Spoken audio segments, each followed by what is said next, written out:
जीवन में असाध्य रोग हो जाना या बार बार रोग ग्रसित होते रहना, रोग सही नहीं हो रहे हैं जिसके कारण ना तो आप नौकरी कर पा रहे हैं, ना आप व्यापार कर पा रहे हैं, बराबर आपका पैसा अस्पताल में खर्च हो रहा है, इस बीमारी में खर्च हो रहा है, इस सदस्य की बीमारी में खर्च हो रहा है, यानी कि आप हर तरीके से परेशान चल रहे हैं। तो देखिए कहीं आपकी कुंडली में छठे भाव का स्वामी उठकर आपके लग्न स्थान, आठवें स्थान या द्वादश स्थान में तो नहीं बैठ गया है, या छठे स्थान में ही तो विराजमान नहीं है।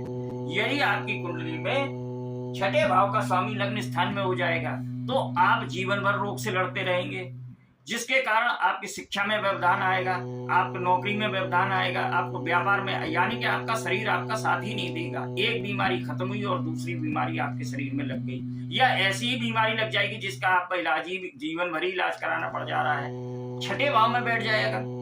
अब यहाँ पर क्या होगा, ये भी रोग ऋण शत्रु का स्वामी और खुद उसी भाव में विराजमान हो गया। जीवन में संघर्षों को बढ़ा देगा।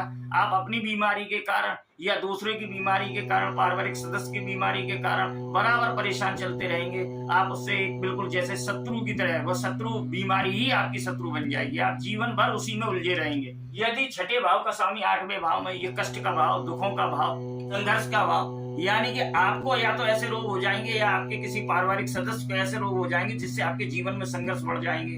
आप नौकरी पे नहीं जा पा रहे, या तो अपना इलाज करा रहे हैं, आप उसके इलाज में फंसे हुए हैं, वहां पे संघर्ष बढ़ गए। आप दुकान नहीं खोल पा रहे हैं, व्यापार कर रहे हैं, तो यानी कि छठे भाव का स्वामी अष्टम भाव में चला जाएगा तो आपके बीमारी के कारण संघर्ष बढ़ जाएंगे। यानी आपको या आपके पारिवारिक सदस्य को ऐसा रोग हो जाएगा कि आप उन्नति नहीं कर पा रहे हैं। 12वें भाव में चला जाए छठे भाव का स्वामी अस्पताल का, या तो आप अस्पताल में एडमिट रहेंगे, उस पे खर्चे आपके बढ़ते रहेंगे। आपको कोई ऐसा रोग हो जाएगा कि आप बार बार अस्पताल में एडमिट हो रहे हैं, या आपके पारिवारिक सदस्य, चाहे पत्नी हो या बच्चा हो, तो उसे ऐसा कोई रोग हो गया जिसके कारण आपको बार बार अस्पताल के चक्कर काटने पड़ रहे हैं। आपका सारा कमाया हुआ धन बार बार अस्पताल में दवाइयों पर खर्च हो रहा है। तो ऐसी स्थिति होने पर जरूर ही इसके उपाय कराएं, जिससे कि आप जीवन में सुख समृद्धि प्राप्त कर सकें।